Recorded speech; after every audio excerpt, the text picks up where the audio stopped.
ოცნების ერთი პრემიერი დიდი ოდენობით თანხებს ათეთრებდა.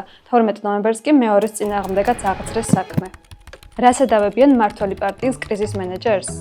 ერთპიროვნული გადაწყვეტილებით ჩორჩანას საგუშაგოს გახსნას, რასაც 100 ჰექტარი ტყის მასივის დაკარგვა მოჰყვა და გავრილოვის ღამეს უფლებამოსილების გადამეტებას.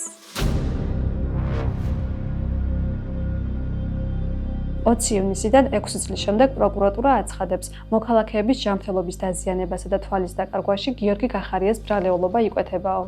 პროკურატურის თქმით, გახარიამ გედედეს სპეციალური საშუალებების ერთობლივად გამოყენება ინსტრუქციების გარეშე კანონდარღვევით დაავალა. ყოველგვარი გაფრთხილებისა და აქციის მშვიდობიანი მონაწილეებისათვის ტერიტორიის დატოვების შესაძლებლობის მიცემის გარეშე, რითაც ორგანიზება გაუწია მოქალაქეთათვის ჯანმრთელობის განზრახ დაზიანებას. შეგახსენებთ, რომ გავრილოვის ღამის შემდეგ გახარია პრემიერად დანიშნეს.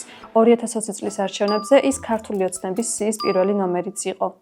როგორ ამართლებდნენ ოცნების წევრები 20 ივნისის შემდეგ გახარიას და როგორ იცვალა ფერი მათმა რიტორიკამ ბოლო დროს? ნახოთ არქივში. ბუზი ბევრი ბზუის, მაგრამ გახარიასთან ყველა ტყუის.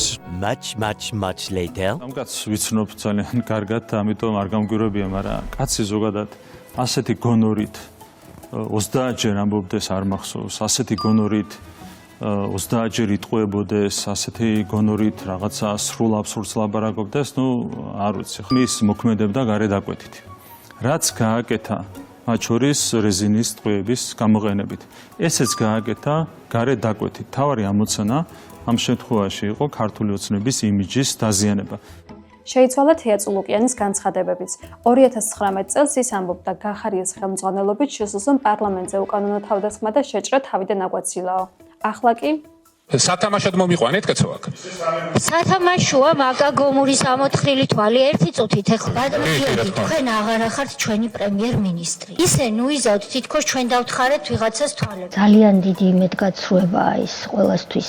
ტრაგედიაა, რომ ამდენ ხანს გაგრძელდა ეს გამოძიება და ხომარ გადადგა მან რაღაცა ნაბიჯები, რომ ეს ამდენ ხანს გაგრძელებულიყო. კითხებს საქმესო.